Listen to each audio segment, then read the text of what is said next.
The Republican primary field just got a little bit less crowded with Senator Lindsey Graham dropping out. We got him, I think. Oh, yeah, you kidding me? Ladies and gentlemen, we got him. Very exciting times here with the Young Turks. Down goes Lindsey! Down goes Lindsey! Yeah, so we've got Something his... that might have been said before. Oh, God.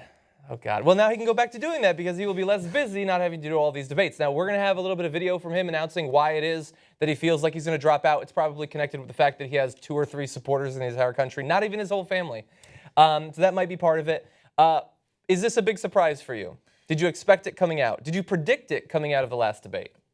Did I predict Lindsey Graham coming out?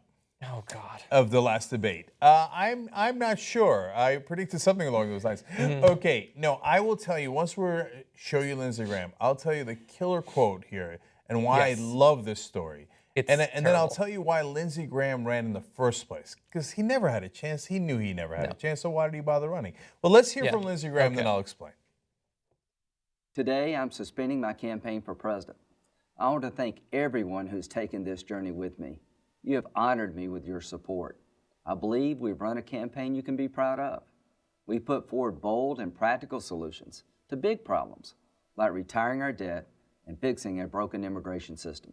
I got into this race to put forward a plan to win a war we cannot afford to lose and to turn back the tide of isolationism that was rising in our party. I believe we made enormous progress in this effort. 4 months ago, at the very first debate, I said that any candidate who did not understand that we need more American troops on the ground in Iraq and Syria to defeat ISIL was not ready to be commander-in-chief. At that time, no one stepped forward to join me. Today, most of my fellow candidates have come to recognize this is what's needed to secure our homeland. I'm far more confident today that our party will reject the Obama doctrine of leading from behind and will provide the strong leadership America needs. I'm suspending my campaign, but never my commitment to achieving security through strength for the American people. God bless our fighting men and women, and God bless America. So there in that video, you have the reason why he ran and the reason why he's leaving now. So the military-industrial complex puts out at least one candidate per election. They know he's not going to win. They're just looking for millions of dollars in free marketing.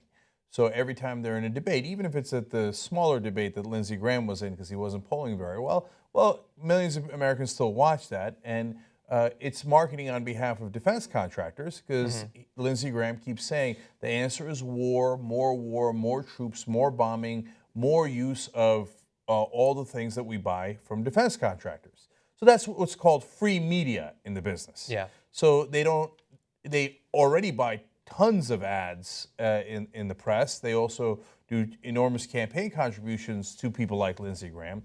But they have to have a hawk in each of these elections that gets them free media, millions of dollars worth of advertising. Yeah. That's what the whole point of Lindsey Graham was. And in that video, he explained, well, look, I was in favor of more wars and more bombings in the beginning. Now all the Republicans are in favor of more war and more bombings. So my donors told me I can stop using their money now because mission accomplished. We got what we wanted. What will be eventually billions of dollars of contracts and defense contractors who funded the Lindsey Graham campaign. Yeah, I like the different strategies for the two parties. So the military-industrial complex puts him up to target Syria and other countries in that region, and briefly Jim Webb to target the South China Sea. I feel like they probably, regardless of however small the amount of money that they had to put into Lindsey Graham to continue to get him at those pathetic kids' table debates, I feel like it was wasted money because he can go up there and say that he's the one that caused there to be hawkism in the Republican Party. That's ridiculous. Like I don't even see him to be, maybe in terms of early on talking about boots on the ground, but the idea that the other Republican candidates are pacifists or isolationists, he said that he had to fight the rising tide of isolationism in his party. What was Rand Paul in the pool that day? That's basically it. No, but isolationism in his party? No, but John, that is partly what they were talking about. They were a little worried that Rand Paul was going to catch on fire. I think actually justifiably. But the rising tide, you're talking about one candidate. No, but Donald Trump doesn't, has said some things about how we shouldn't get more involved. He said he's the most militaristic person in the world. I know, hence they don't need Lindsey anymore. Yeah. Okay, so, But in the beginning, when Lindsey Graham got into it, there was some chance that Rand Paul was going to win, and his message certainly needed to be countered in the view of the donors. And so you needed a person who you knew you owned completely to get out there and counter Rand Paul's message and what they viewed to be an isolationist message, which of course is code word for less war, less bombings. We can't have that. We got to have more of that. Yeah. And remember, so Lindsey Graham can be withdrawn now because ISIS's attacks militarize the Republicans even more so than they were. Rand Paul doesn't seem to be a factor anymore.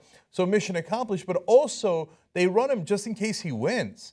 So Lindsey Graham had no chance, but his buddy John McCain, remember, won the Republican nomination in 2008. So they run one of these guys every single time, and sometimes one of them catches on fire. Yeah. And by the way, they'll run him in every election. You think they won't run him in another election? Next time it won't be Lindsey Graham. It'll be Kelly Ayotte, or it'll be whoever is in that wing of the party that gets most of their campaign donations from defense contractors. Yeah. Yeah, I wonder, I mean, obviously Trump is getting the most of the headlines right now. He calls himself, as I said, the most militaristic person in the world. So far as I know, he hasn't specifically called for moving boots on the ground into Syria, but I mean, he's moving in a different direction because he's the one who's advocating specifically tracking down, targeting, and murdering the families of terrorists. Like, he's talking about the killing, but not in the easily monetizable fashion that the military-industrial complex probably wants. But obviously, you need military resources to accomplish this sort of murder on demand, but it's not specifically the message of moving large amounts of ground troops into Syria.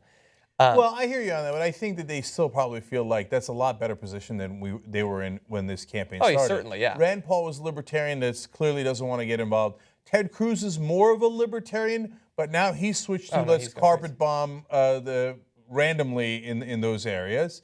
Well, okay, mission accomplished for the people who sell bombs. Yeah. And then you look at Trump, and he's a little bit more unpredictable. In the beginning, he was saying, let's not get involved. And now what's he saying? He's saying, yeah, bomb them and kill their families. I don't care. Just kill whoever's on the receiving end of those bombs. And even Jeb Bush, who's saying perhaps we should not murder innocent people as some sort of deterrent against terrorism, his strategy for Syria still looks startlingly like all of the others. Yes. Maybe it wouldn't involve ground troops, or maybe it would. He has talked in the past about potentially putting ground troops into Syria, but certainly as much bombing as Ted Cruz is calling for, Chris Christie, or any of the others.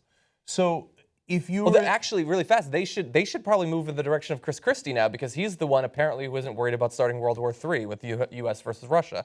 That's certainly going to make a lot of money for the military contractors. That's certainly true.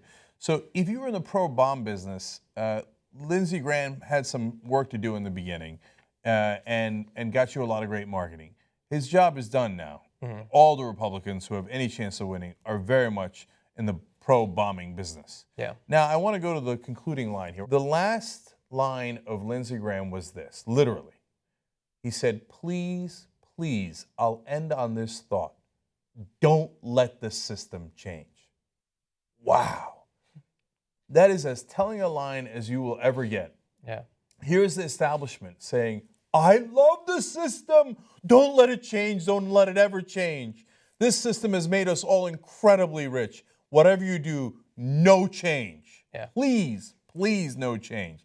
That right there is the Republicans. Yeah. A lot of bluster about, oh my God, we're going to change this, we're going to change that. They don't want to change the damn thing. That's why they did so much obstructionism in this last Congress, because they don't want to pass any laws that might change anything. Yeah. They don't want any regulations that might change anything.